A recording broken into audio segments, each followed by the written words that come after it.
দেশের 2 শতাধিক সরকারি প্রাথমিক বিদ্যালয় ভবনের অবস্থা খুবই নাজেহাল। ঝুঁকিপূর্ণ ও জরাজীর্ণ ভবনেই চলছে কোমলমতি শিক্ষার্থীদের পাঠদান।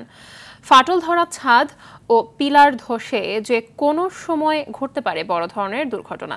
বারবার আশ্বাসের পরও তৈরি হচ্ছে না নতুন ভবন। প্রতিনিধিদের পাঠানো তথ্যচিত্রে আরও জানাচ্ছেন সাকিব আল হাসান। মাদারীপুরের কালকিনি ও ডাসার উপজেলার 199টি সরকারি প্রাথমিক বিদ্যালয়ের মধ্যে অন্তত 22টি বিদ্যালয়কে অত্যন্ত ঝুঁকিপূর্ণ হিসেবে চিহ্নিত করেছে উপজেলা শিক্ষা বিভাগ। ফাটল ধরেছে ভবনের ছাদ ও পিলারে।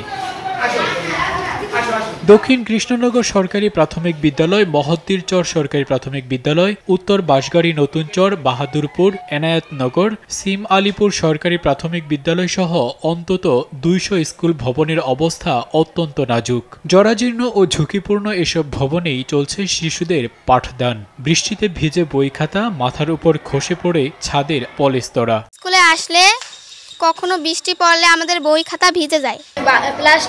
প্লাস্টারের যে সিমেন্ট ইটি আমাদের মাথায়। তাদেরকে স্কুলে পাঠদানের জন্য পাঠাইলে আমরা একটা দুশ্চিন্তার মধ্যে থাকি। তালিকা তৈরি করে মন্ত্রণালয়ে পাঠানো হয়েছে বলে জানান উপজেলা প্রাথমিক শিক্ষা কর্মকর্তা।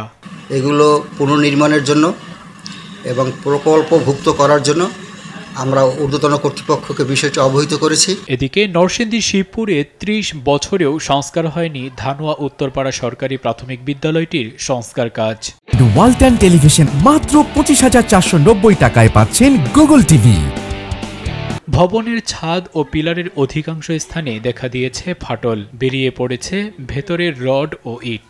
ঝুঁকিপূর্ণ ভবনেই আতঙ্কের মধ্যে চলছে শিক্ষার্থীদের পাঠদান।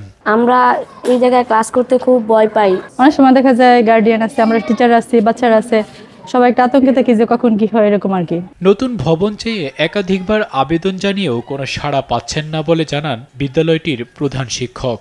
23 সালে একটা আবেদন দিয়েছি, আবার 25 সালে একটা আবেদন দিয়েছিলাম, কিন্তু ওইটা আবেদনে আমার আসে নাই। বড় ধরনের দুর্ঘটনা ঘটার আগেই ঝুঁকিপূর্ণ এসব ভবন সংস্কার ও নতুন ভবন নির্মাণ করবে সরকার, এমনটাই প্রত্যাশা শিক্ষক, শিক্ষার্থী ও অভিভাবকদের।